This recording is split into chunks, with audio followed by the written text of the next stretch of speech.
Sinuspindi ng PhilPost ang isa nilang courier at isang driver matapos umanong magpuslit ng package. Hinala ng pamunuan ng PhilPost, isang sindikato ang nasa likod ng dalawang empleyado. Narito po ang report. Kasunod ng sumbong na nawawala raw ang perang nakasingit sa parcel na ito. May panibago manong irregularidad na iniimbestigahan ngayon ng PhilPost. Isang courier at isang driver daw nito ang nahuling nagpupuslit umano ng 3 parcel na hindi pa nababayaran ng buwis. Ang parcel na ito galing Korea at papunta sa Quezon City. Ito ay tinatawag na SIPA. Ang tawag sa CIMEC dito, yung Central Mail Exchange na center namin ay SIPA. Paglaglag sa lapag ay unti-unting sinisipa, pasa-pasa hanggang sa makalabas ng pinto, hindi nakita ng customs. Ipinagdadasal po namin na sana hindi ho drugs yung laman nito. Ang dalawa pang parcel di rin daw dumaan sa tamang proseso. Ito naman po, nakita na ng customs, dapat nakaipit pa sa customs pero inilabas. Ito naman po ay puslit. Nahuli sila batay sa tip ng isang empleyado. Ang dalawang nahuli, nakiusap na huwag ipakita ang kanilang mukha. Sabay-sabing handa raw silang ituro ang mga nag-utos sa kanila. Hindi ako kasama sa kanila, inutusan lang ako. Hinala ng pamunuan ng PhilPost, isang sindikato ang nasa likod ng driver at ng courier. Habang iniimbestigahan, sinuspindi muna ng 90 days ang dalawa. May malaking isda ho sa likod nito kasi hindi naman nila mapupuhunanan ito, hindi naman po nila magagawa ito ng sila-sila lang. So hinahanap po namin lahat ng isdang nagkamali dito. Big fish, small fish, lahat po yan nahanapin namin lahat. Para sa saksi, Steve Davisa nag-uulat. Mahigit 50,000 customer pa na Meralco ang wala pa rin daw kuryente hanggang kanina dahil sa bagyong Pedring. At dagdag pa riyan ang 900 tahanan sa Batasan Hills na nawala ng kuryente matapos sumiklab ang isang kable roon. Saksi si Cesar Apolinario. Ang pagsiklab ng kabling ito ng kuryente sa Batasan Hills, Quezon City tila pahabol pa sa mga poproblemahin ng Meralco matapos ang bagyong Pedring. Bagamat kanina lang nangyari na pati daw ito dahil sa mga sanga ng punong na iwang nakasabit sa kable ayon sa mga residente. Naglakas-loob dito na yung kamag-anak namin, si Nani, inagat po yung wire doon, kaya napigil, nagsuot siya ng guantes tsaka yung bota niya. Inakit din dun sa taas. Kapag yung wire nag-ano sa yero, lahat po umaapoy buong compound hanggang sa gate. Kasunod nito, nakarinig daw sila ng pagsabog at bigla na lang nawala ng kuryente ang 900 bahay sa lugar. Naabutan namin ang tauhan ng Meralco na napadaan sa lugar. Tumanggi siyang umarap sa kamera pero ayon sa lineman ng Meralco, kailangang main office nila ang mag-imbestiga sa nangyari. Hindi raw basta-basta maaayos ang problema lalo't nasa ibabaw ng bubong. Pero ipinaalam na raw niya sa opisina ng Meralco ang problema. Dahil sa nangyari, ilang establishmento ang problemado. Gaya na lang ng tindahan ng parol ni Aling Ellen. Dahil hindi kumikinang ang ilaw ng parol, walang bumibili. Brown out Pero pag may kuryente na. At kumikinang itong parol, Kumikinang. may mga malapit, may bumibili sa inyo. Opo, may bumibili. O wala pang nabebenta ngayong maghapon? Wala pa po. Kasi bigla kang namatay yung ilaw. Ang ibang residente gaya ni Jessica nag-aalala sa anak dahil may hika. Nagtitiis sila sa pamaypay at sa kandila para makaraos ngayong gabi. Iniisip namin yung bata, tapos syempre yung kalusugan din ng anak ko sa loob. Mainit pa. Sana maanuhan na, ma-resolve niya yung dito na magkaroon na ng ilaw as soon as possible. Kasi yung hirap. Ngayon, dagdag na sila sa mahigit 50,000 customers ng Meralco na ayon sa NDRRMC ay wala pa rin kuryente hanggang kanina. Gayunman, ayon sa Meralco, kung mismong distribution circuits daw ang pag-uusapan ay naayos na raw nila ito lahat. Yung mga lugar na wala pa ring ilaw hanggang ngayon ay maituturing daw na isolated at ginagawa na raw nila ng paraan. Cesar Apolinario ang inyong saksi.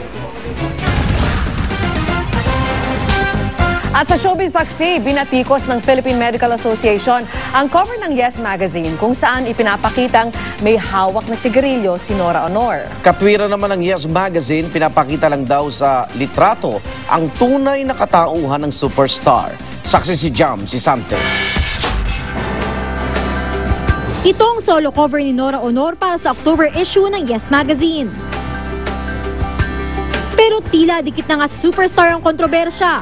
Sa cover kasi ito ni Ate Guy, ang mas napansin ng ilan ay ang kanyang hawak na sigarilyo. Kabilang sa nadismaya ang Philippine Medical Association o PMA. Tila raw ba ine-endorso ng superstar ang paninigarilyo na wala naman daw mabuting maidudulot sa kalusugan. It's sad na we could see an icon.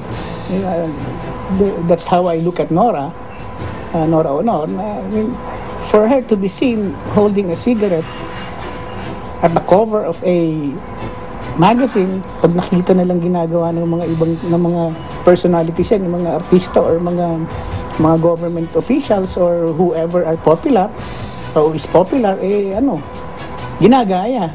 Pero nanindigan ng Yes Magazine sa kanilang cover. Ayon sa kanilang editor-in-chief na si Joan Maglipon, dapat daw ay irespeto ang freedom of expression.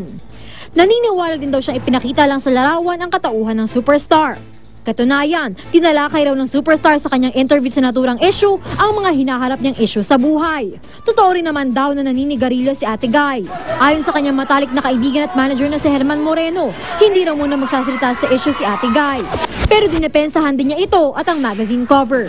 Hindi naman niya sinasabi nga na parang nagko-convince si Guy na turuan naman ni Garillo yung tao, no?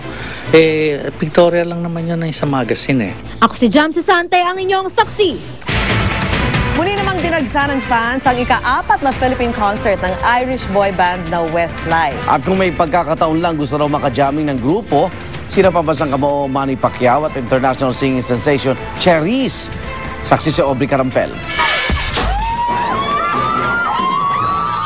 Mula nang dumating sa bansa kagabi para sa ika-4 nilang pagbisita rito, lalong tumindi ang Westlife fever na naging pinakamainit noong late 90s dahil sa hit songs na Full Again, Seasons in the Sun at Uptown Girl. At kanina sa press con, ang Irish boy band naman ang nagpahatid ng kanilang pagmamahal sa mga Pilipino.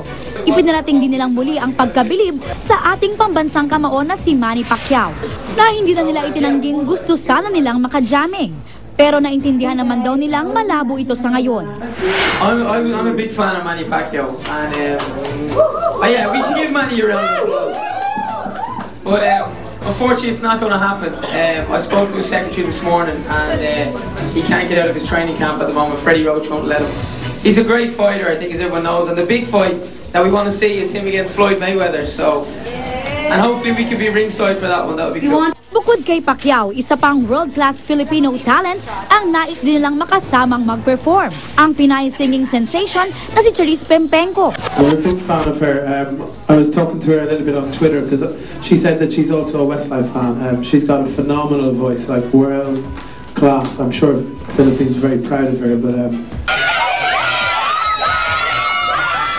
At kanina nga nasaksihan ko kung gaano ka-excited ang kanilang fans na dumagsa sa kanilang Gravity Tour concert. Matagal-tagal na rin kasing nawala sa limelight ang grupo, kaya di raw nila palalampasin ang pagkakataong ito. Ilang years na kayong fan ng Westlife? Ever since 10 years na yata. Grade school pa? Yes! Magkakasama kami lumaki and then it's already Westlife. Posters, tape pa nun, tape. Hindi pa uso CD kaya tape pa. Puro may tape kami. Kabisado na may song. Talagang sobrang gustong-gusto niyo yung Westlife? Apo, sobra. Ano mga kanta nila ang gusto niyo? Lahat! Ako si Aubrey Carampel, ang inyong saksi. Kung nasa ng balita, ikaw tangdigan ng katotohanan, magkasama sa pagbabalitang walang kinikilingan. Walang pinoprotektahan, walang kasinungalingan, serbisyong totoo pa lamang. Ako po si Vicky Morales. Ako naman ang Arnold Glavio, mga igan. 87 araw na lang, Pasko na. At susunod na ang rescue. Hanggang bukas, sama-sama tayong magiging saksi.